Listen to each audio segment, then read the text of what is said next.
नमस्कार, स्वागत है दोस्तों आपका आज की बेहद बड़ी और ताजा खबरों में। आज की इस वीडियो में हम जानेंगे देश और दुनिया की ताजा और महत्वपूर्ण खबरों के बारे में। तो सबसे पहले वीडियो में आगे बढ़े उससे पहले आपसे एक छोटी सी विनती है कि इस वीडियो को लाइक और शेयर जरूर कर दीजिएगा। साथ ही दोस्तों हमारे चैनल को ऐसी ही खबरें देखते रहने के लिए सब्सक्राइब भी कर लीजिएगा।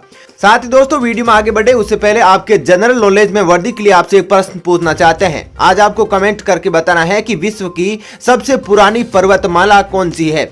आपकी सुविधा के लिए हम 4 ऑप्शन दे देते हैं: हिमालय पर्वतमाला, विंध्याचल पर्वतमाला, अरावली पर्वतमाला और सतपुड़ा की पहाड़ियां। इनमें से सबसे पुरानी कौन है आप कमेंट में जरूर बताइएगा। तो चलिए दोस्तों एक एक करके सभी बड़ी खबरों के बारे में विस्तार से जानते हैं। पहली खबर, मतदाता दिवस पर देश को मिलेगा डिजिटल कार्ड का तोहफा। देश मनाएगा 80 करोड़ मतदाताओं के मताधिकार का जश्न। जी हां दोस्तों, दुनिया के सबसे बड़े लोकतंत्र की नुमाइंदगी करने वाला चुनाव आयोग मतदाताओं को शानदार तोहफा देने की तैयारी में है।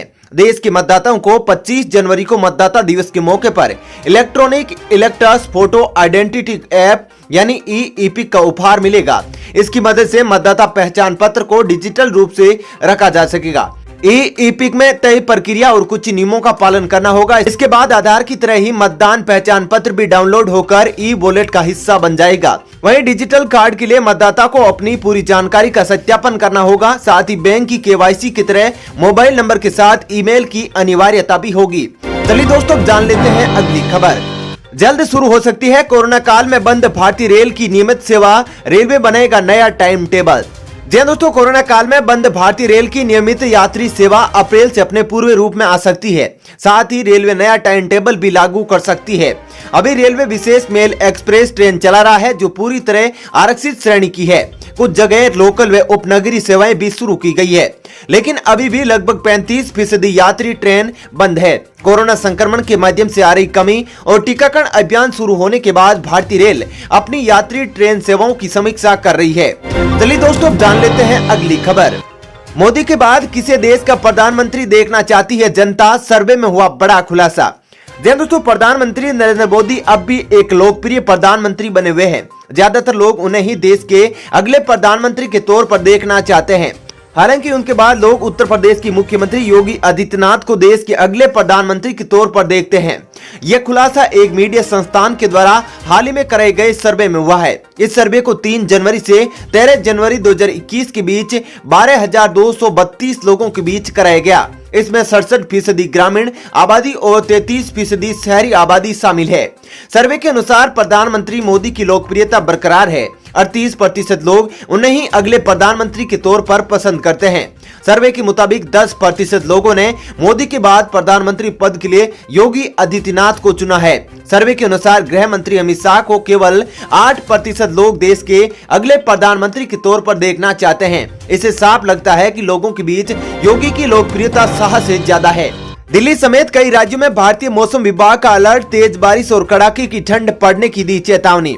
दोस्तों उत्तर भारत के कई हिस्सों में कड़ाके की ठंड पड़ रही है और उत्तरी राजस्थान व दिल्ली समेत कई हिस्सों में शीतलहर जारी है। कई राज्यों में 27 जनवरी तक घना कोहरा रहने की संभावना है और इसके साथ ही तापमान में भी गिरावट आ सकती है। भारतीय मौसम विभाग के अनुसार जम्मू कश्मीर, हिमाचल प्रदेश और उत्तराखंड की पहाड़ियों में बर्फबारी हो रही है।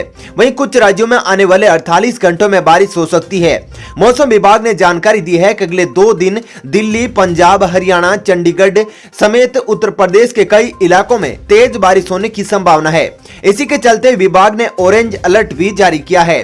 चलिए दोस्तों जानते हैं अगली खबर।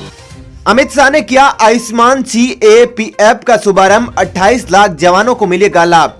दोस्तों केंद्रीय मंत्री अमित शाह ने शनिवार को आयुष्मान CAPF स्वास्थ्य सेवा योजना की शुरुआत की है। इसके तहत देश के सभी सशस्त्र पुलिस बलों के कर्मियों को केंद्रीय स्वास्थ्य बीमा कार्यक्रम का लाभ मिलेगा। शाह ने यहाँ 7 केंद्रीय सशस्त्र पुलिस बलों यानी CAPF के कुछ कर्मियों के बीच आयुष्मान CAPF स्वास्थ्य कार्ड का औपचारिक रूप से वितरण किया। इस योजना के तहत CAPF, असम राइफल्स और राष्ट्रीय सुरक्षा गार्ड के लगभग 28 लाख और उनके परिवारों को आयुष्मान भारत प्रधानमंत्री जन आरोग्य योजना ABPMJY में शामिल किया जाएगा। चलिए दोस्तों जान लेते हैं अगली खबर। सरकार ने लॉन्च किया बजट मोबाइल ऐप, हिंदी और इंग्लिश दोनों भाषाओं में मिलेगी बजट से जुड़ी हर जानकारी। जी दोस्तों, इस साल बजट पूरी तरह से डिजिटल होगा। हर साल की तरह इस बजट की छपाई नहीं होगी। इसी के चलते वित्त मंत्रालय ने आयोजित हलवा सेरेमनी के दौरान वित्त मंत्री निर्मला सीतारमण ने यूनियन बजट मोबाइल ऐप को लॉन्च किया है। इस मोबाइल ऐप की मदद से सांसद और आम जनता बजट के दस्तावेजों को ऑनलाइन एक्सेस कर सकते हैं। खास बात यह है कि ये ऐप हिंदी और इंग्लिश दोनों भाषाओं में उपलब्ध होगा। इसके साथ ही इस ऐप पर बजट की जानकारी प्राप्त करने की प्रक्रिया काफी आसान और तेज होगी। जाहिर है कि फाइनेंशियल ईयर 2021-22 के लिए भारत की वित्त मंत्री 1 फरवरी को सरकार के वार्षिक फेडरल बजट का अनावरण करेगी, जो 1 अप्रैल से प्रभावी होगा। चलिए दोस्तों, जान लेते हैं अगली खबर। खुले बाजार में नहीं मिलेगी कोरोना की वैक्सीन, सरकार ने बताया यह तर्क। जी दोस्तों, कोरोना वायरस के खिलाफ देश में टीकाकरण अभियान शुरू हो गया है। अभी प्राथमिकता वाले समूह में 3 करोड़ लोगों को टीका लगाया जा रहा है।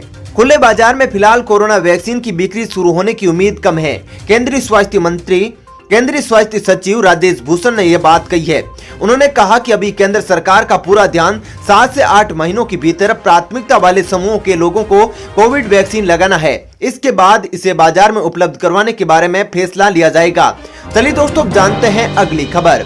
सस्ता इलेक्ट्रिक स्कूटर लॉन्च, 200 किलो तक उठाएगा वजन, बिना लाइसेंस के भी हो सकेगी ड्राइविंग। जी दोस्तों, समय के साथ भारत में भी इलेक्ट्रिक स्कूटरों की मांग और कारोबार लगातार बढ़ रहा है। कई विदेशी कंपनियां भी भारत में अपने नए इलेक्ट्रिक स्कूटर पेश कर रही है, जिनमें एक से एक खास फीचर होते हैं। इसी बीच जापान की कंपनी ओकिनावा ने भारत में नया इलेक्ट्रिक स्कूटर पेश किया है। इलेक्ट्रिक दोपहिया वाहन निर्माता कंपनी ओकिनावा ऑटोटेक ने भारत में नया ई स्कूटर ओकिनावा डुअल नाम से पेश किया है। ओकिनावा डुअल को भारत में 58,998 रुपए की कीमत पर लॉन्च किया गया है। इस स्कूटर की सबसे बड़ी खासियत यह है कि ये 200 किलोग्राम तक वजन उठाने और ढोने की क्षमता रखता है। चलिए दोस्तों, जान लेते हैं अगली खबर। साउथ अफ्रीका में मिला नया वेरिएंट ज्यादा खतरनाक, ठीक हुए मरीजों में भी दोबारा हो सकता है संक्रमण। जी दोस्तों, एक तरफ दुनिया भर में कोरोना वैक्सीनेशन प्रोग्राम शुरू हो चुका है, तो वहीं यूके और साउथ अफ्रीका में इस जानलेवा वायरस के एक और नए वेरिएंट मिलने से दहशत फैल गई है। एक ताजा स्टडी के मुताबिक दक्षिणी अफ्रीका और यूके में मिला नया वेरिएंट पहले के वेरिएंट की तुलना में काफी ज्यादा संक्रामक है। वैज्ञानिकों ने पहला ही दावा किया था कि साउथ अफ्रीका में मिला वेरिएंट कोविड वैक्सीन की प्रभावशीलता में कुछ बाधा उत्पन्न कर सकता है। नए साउथ अफ्रीकन वेरिएंट को 501Y.V2 नाम दिया गया है। ये SARS-CoV-2 का एक नया वायरस है जो कोविड-19 के कारण ही बनता है। चलिए दोस्तों, जानते हैं अगली खबर। यूपी में अब ट्रेन और क्रूज में भी मिलेगी शराब, योगी सरकार ने सरल किए बार लाइसेंस प्राप्ति के नियम।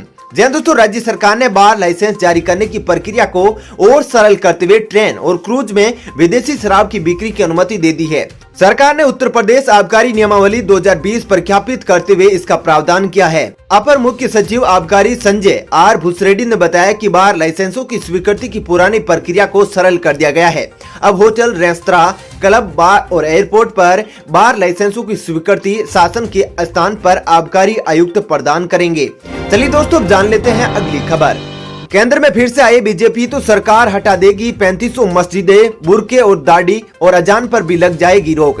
जी दोस्तों, असम से लोकसभा सांसद और all India United democratic front Badruddin Ajmal ने आरोप लगाया है कि यदि भारतीय जनता पार्टी की दोबारा केंद्र में सरकार बनी तो देश भर में ये 3500 मस्जिदों को ढहा देगी। धुबरी जिले के गौरीपुर में आने वाले विधानसभा चुनाव को लेकर एक रैली में बुधवार को अजमल ने राज्य की बीजेपी सरकार पर भी निशाना साधा और कहा कि यदि फिर जीत गई तो मुस्लिम महिलाएं बुर्का पहनकर बाहर नहीं निकल पाएगी। बीजेपी पर अयोध्या में बाबरी मस्जिद ढहाने का आरोप लगाते हुए अजमल ने कहा कि बीजेपी ने देश भर के 3500 मस्जिदों की लिस्ट बना रखी है। यदि यह पार्टी फिर केंद्र में सत्ता में आई तो इन सभी मस्जिदों को ढहा दिया जाएगा। 2005 में बनी अजमल की पार्टी मुस्लिम वोटर्स के बीच अच्छी पकड़ रखती है। चलिए दोस्तों, जान लेते हैं अगली खबर। अच्छी खबर, भारत बायोटेक की नाक से दी जाने वाली कोरोना वैक्सीन के ट्रायल को मिली मंजूरी। जी दोस्तों, भारत बायोटेक ने कोरोना वैक्सीन को लेकर एक और बड़ी खुशखबरी दी है। दरअसल देश के दवा नियामक central drugs standard control organisation यानी केंद्रीय औषधि मानक नियंत्रण संगठन की विशेषज्ञों की समिति ने नाक से दी जाने वाली कोरोना वैक्सीन के पहले चरण के ट्रायल को मंजूरी दे दी है, जिसे भारत बायोटेक ने विकसित किया है। कंपनी ने हाल ही में यह दवा महानियंत्रक को चिट्ठी लिखी थी और नेजल वैक्सीन के पहले और दूसरे चरण के क्लिनिकल ट्रायल के लिए मंजूरी मांगी थी। एक अधिकारी ने बताया कि अगर ये वैक्सीन कारगर हुई तो कोरोना के खिलाफ लड़ाई में महत्वपूर्ण बदलाव आएगा। चलिए दोस्तों, फिलहाल इस वीडियो में इतना ही। ऐसी ही खबरें देखते रहने के लिए आप हमारे चैनल को सब्सक्राइब कर लीजिएगा। साथ ही दोस्तों, वीडियो के बारे में आपकी जो भी राय हो कमेंट करके जरूर बताइएगा। धन्यवाद।